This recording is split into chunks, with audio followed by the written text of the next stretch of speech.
All right, more June 11. It's Saturday, and we're down to the tabs that are built right into the Nerf bars that slide on.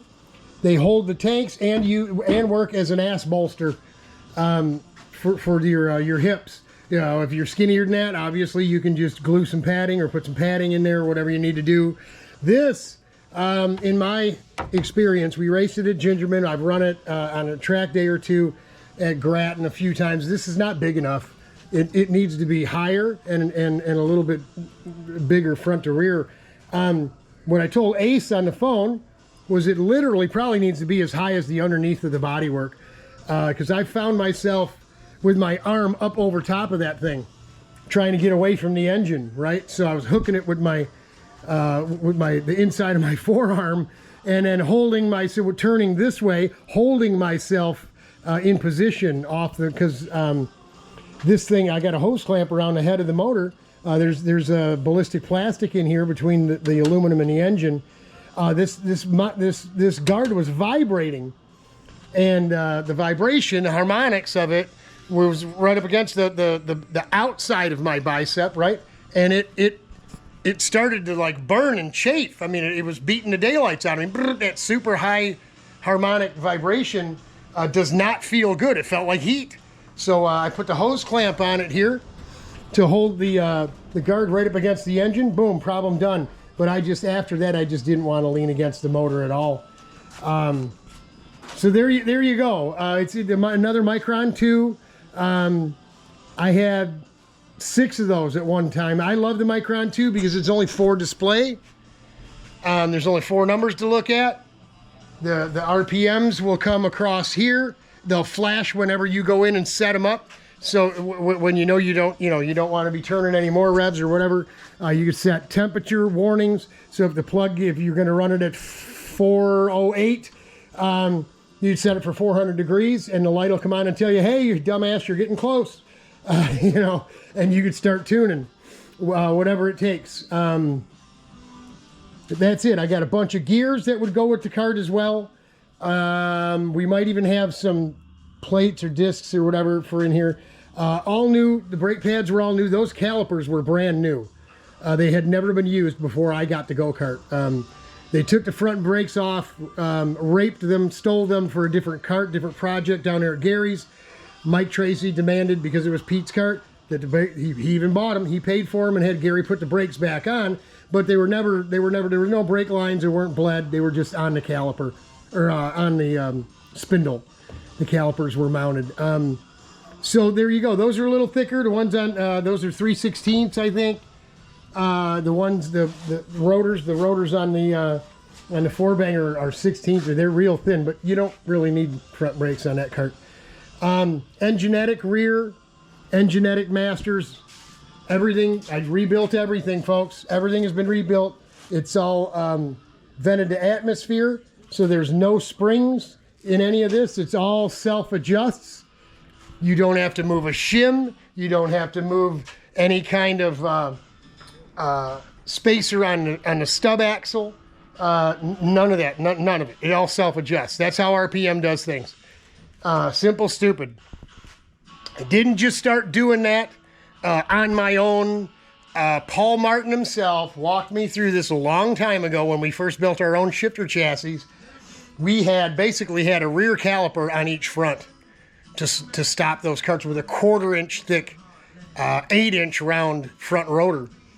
And we told him we don't like the pedal traveling away from us, doing 120, 130 miles an hour, and then the brakes are at the end. So he said, if you want the brake pedal to be right now, you gotta remove the springs. That way you won't get, and vent to atmosphere the master cylinder so you don't get any vacuum in the system, and the brakes will always be right there, boom, boom, boom. And from then on out, we did it to every go-kart we've owned, ever. Even the 4-banger has self-adjusting front and rear brakes. There's no springs, front and rear. So if you don't like it or don't agree with it, don't buy it. I love it. It's fantastic to know that that's it. That's all your pedal has to move. If you want the pedal to move further, all you do is you would just move this, continue moving the rod down. That would change the leverage and would allow it to move further because it's closer to the pivot point. If you wanted to push on it harder, you thought it was too sensitive, you move the rod up. It won't move as far, but you'll have to push on it harder to activate the brakes. Again, this is a completely adjustable setup. The masters, the throttle hold down, brake lines, pedals, everything moves in one big unit back and forth. You take these big 3/8 bolts out. All this has been tapped. You can, like I said, you move this all the way back here. That's, what is that, 5? So let's get a tape measure. It's got to be at least 5 inches or so, right? Yep, 5 inches to the end of there. So right center to center, you're looking at down to 5.5. So those pedals will come back 5.5 inches. You can put a kid in this cart. You can put a 6-footer in here. I think that's as far forward as it goes because that was basically built for me. But for my brother Rich, it would have to come back a notch. You know, he's inch or so shorter than me. So yeah, got the bias, got the CKS tanks. They do that one. I used to have it all plumbed in. That one's got a little leak in it. So you could JB weld it. You could get it, take it to an aluminum guy and have him TIG weld it. I'm not going to fix it right now. If I end up keeping the cart and doing, like I said in yesterday's video about getting it down to Daytona and doing the 50 cart challenge, obviously I'll probably go with, I got Margay tanks up there, and you'll see those later too. We got Margay tanks up top that are very slightly used, and they're still bright white. So there you go. We pull this out of here and show you how we put the seat padding in there just so the frame rail doesn't hurt your rear end. And we've driven it. It's nice and comfy. We run it at Gingerman, ran the whole race, and it was good fun. Good fun. Got the nose. She's good. The side panels, no, they're not the mile-long side panels, but these are the molds that we have.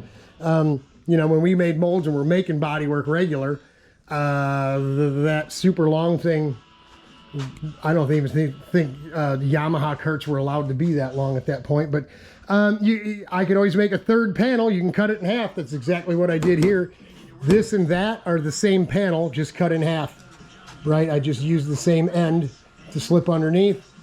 When I got this cart from Scotty, that's how these aren't the same panels, but that's how it was set up. The body panels ended at the center of the axle, and it just had a bumper on the back, you know. But so there you go. We'll go